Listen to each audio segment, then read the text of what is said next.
Nakakalungkot pong isipin na may mga bata na kahit musmus pa lang ay nakikipaglaban na sa kanser. Hindi po birong lakas ang iginugugol, hindi lang ng mga batang ito, kundi maging ng kanilang mga magulang. Tunghayan po natin ang muling pagbisita ng GMA Kapuso Foundation sa 9 na taong gulang na si Princess Andrea Soriao. Ang kanyang kwento, patunay na ang bawat laban ng buhay dapat hindi isinusuko. Sadyang may mga matitinding pagsubok daw na ibinibigay sa tao. Ngunit lahat daw ng mga ito ay may dahilan. Buong panlulumong tinanggap na mag-asawang Esperanza at Levito nang malaman nilang may leukemia ang kanilang anak na si Princess. Masakit na masakit po kasi kasi sabi nga po nung mga doktor doon, laging handa yung sarili. Kasi po sir, dahil po namin talagang kasabay doon.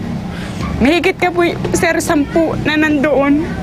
Lahat po yung sir nawalan. Sukdulang pasakit rin para sa kanila ang makita ang anak na nahihirapan. Tinitiis ko po ang sakit. Kasi po para din po sa akin, para po gumaling din po ako. At ang tricycle na naipundar na mag-asawa na kanilang pangunahing pinagkakakitaan ay nawala. Talagang walang halos araw na wala akong tinawag na sana wag nila kunin yung anak ko. Isa si Princess sa 24 na bata kada taon na tinutulungan ng ating Give a Gift Kids Battling Cancer. At kamakailan lamang matapos ang 3 taon na chemotherapy. Ngayon po, we're glad to say, happy kami na in remission po si Princess.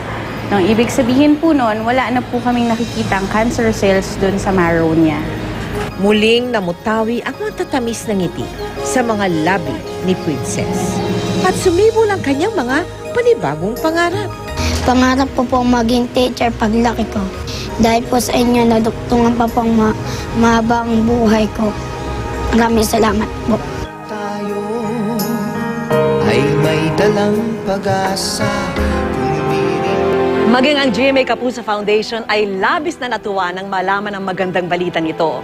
Naway magsilbing inspirasyon sa atin po ang kwento ni Princess at ng kanyang pamilya, lalong-lalo na sa mga bata at kanilang pamilya na patuloy na nakikibakal laban sa kanser.